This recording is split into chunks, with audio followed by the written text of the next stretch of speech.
നമസ്കാരം. മലയാളി വാർത്തയിലേക്ക് സ്വാഗതം. ഈ പുതുവർഷം പിറന്നപ്പോൾ ഒരുപാട് പ്രതീക്ഷകളും സന്തോഷങ്ങളും ജീവിതത്തിൽ ഉണ്ടാകട്ടെ, ലോകത്ത് നമുക്കത് കാണാൻ കഴിയട്ടെ എന്ന് വിചാരിച്ചു. എന്നാൽ 2 മാസം പോലും തികയുന്നതിന് മുൻപ് എത്ര പൈശാചികമായിട്ടുള്ള ക്രൂരകൃത്യങ്ങളാണ് നമ്മുടെ കേരളത്തിൽ നടന്നിരിക്കുന്നത്. എന്നും ഓരോ ദുരന്ത വാർത്തകൾ, എന്നും പത്രമെടുത്താലും TV ഓൺ ചെയ്താലും കൊലപാതകങ്ങളും പീഡനവും ക്രൂരമായിട്ടുള്ള ആക്രമണവും മാത്രം കണ്ട് മലയാളികളുടെ മനസ്സ് മരവിച്ച അവസ്ഥയിലാണിപ്പോൾ.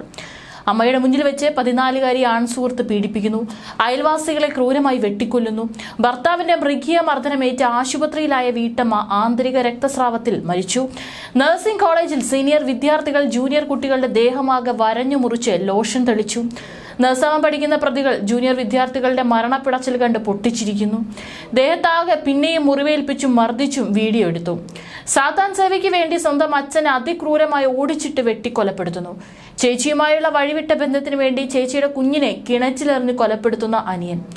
ദൈവത്തിന്റെ സ്വന്തം നാടെന്ന് കീർത്തി കേട്ട സാക്ഷര കേരളം നടുങ്ങി നിൽക്കുകയാണ്. ഓരോ ദിവസവും കുറ്റകൃത്യങ്ങളുടെ പുതിയ പുതിയ രൂപങ്ങൾ, അതും ചെവിക്കൊള്ളേണ്ടവർ നിസ്സംഗരാകുന്നു. നമ്മൾ എങ്ങനെ ഇവിടെ ജീവിക്കും എന്നുള്ള ചോദ്യമാണ് ഉയരുന്നത്.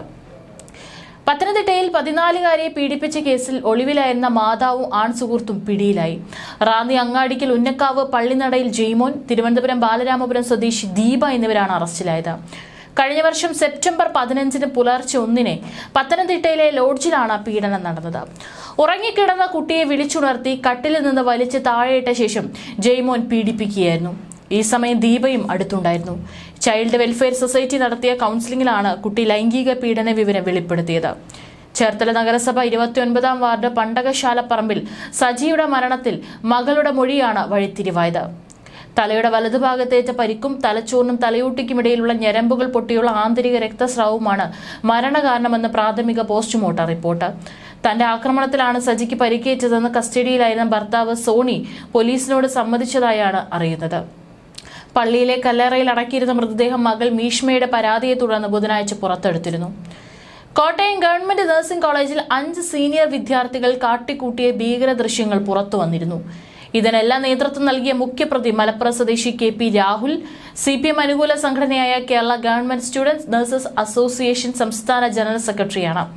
മറ്റു പ്രതികളായ Samuel Johnson, NS Shiva, C റിജിൻജിത്ത്, NV Vivek എന്നിവർ അസോസിയേഷൻ അംഗങ്ങളും ആണ്. മുറിവേറ്റ് ശരീരമാകെ വരിഞ്ഞു മുറുകി അവശനിലയിലായ വിദ്യാർത്ഥി പിതാവിനോട് പരാതിപ്പെട്ടതോടെയാണ് 4 മാസം നീണ്ട പീഡനം പുറംലോകം അറിഞ്ഞത്. ഞായറാഴ്ചകളിൽ മദ്യപിക്കാനും ലഹരി ഉപയോഗിക്കാനും പണം ആവശ്യപ്പെട്ടായിരുന്നു ക്രൂരത. ഇതൊക്കെ ഈ ആഴ്ചയിലെ മാത്രം സംഭവങ്ങളാണ്.